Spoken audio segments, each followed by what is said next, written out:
A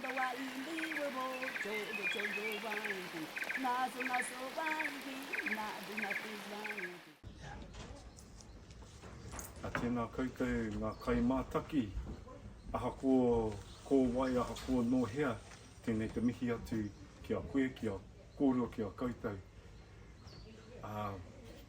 To all those watching, it doesn't matter where you're from, who you are, I just like to acknowledge you and thank you for listening to us while we share our experience of Arkana with you.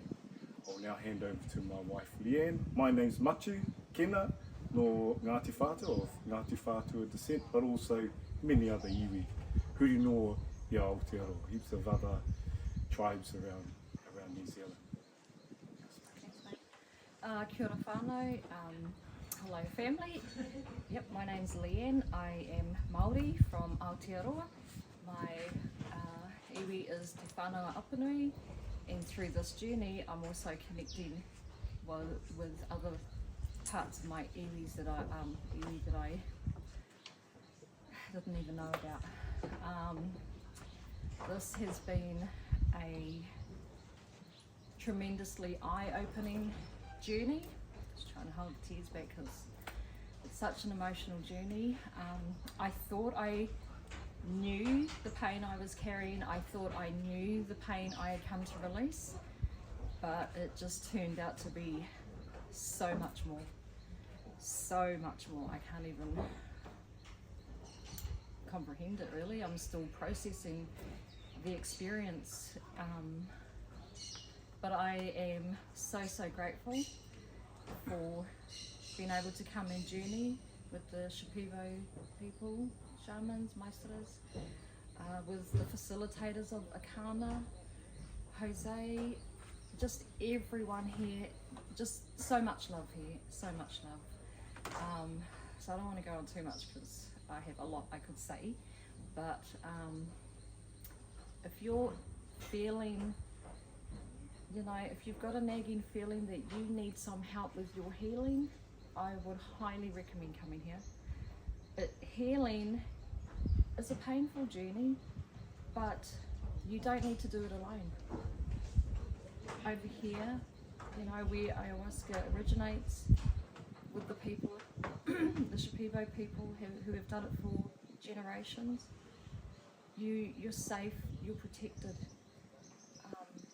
and they've 100% got you. So I just recommend, just come. Thank you. Yep, I can't reiterate more than what my beautiful wife here has just said.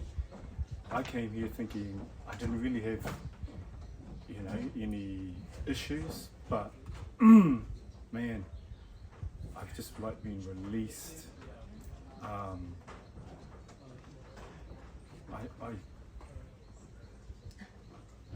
to put into words. Yeah, I don't know, unless you come here, you'll never know, but my explanation of it is I've let everything go.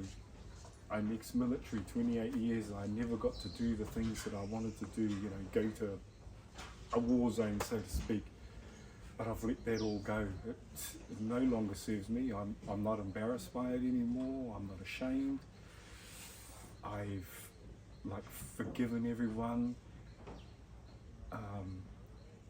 for any indiscretions, but I've also forgiven myself, and that's the big one. You've got to forgive yourself, love yourself, and then you can move on. And I haven't been a very nice person to my wife's kids, but I want to turn that around. And I haven't been a very nice person to a lot of people,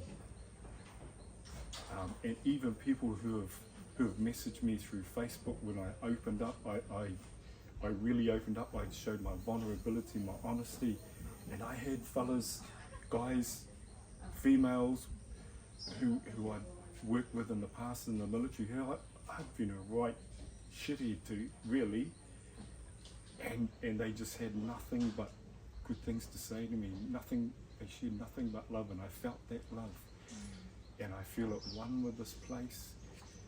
And for our culture, we come from that warrior culture, And we need to let that go because that's in the past.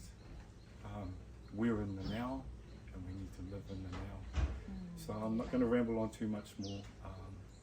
You got anything else to say? But I just want to put it out there. We're coming back in 2 years, in September. So if you're feeling called to it, we'll meet you here then.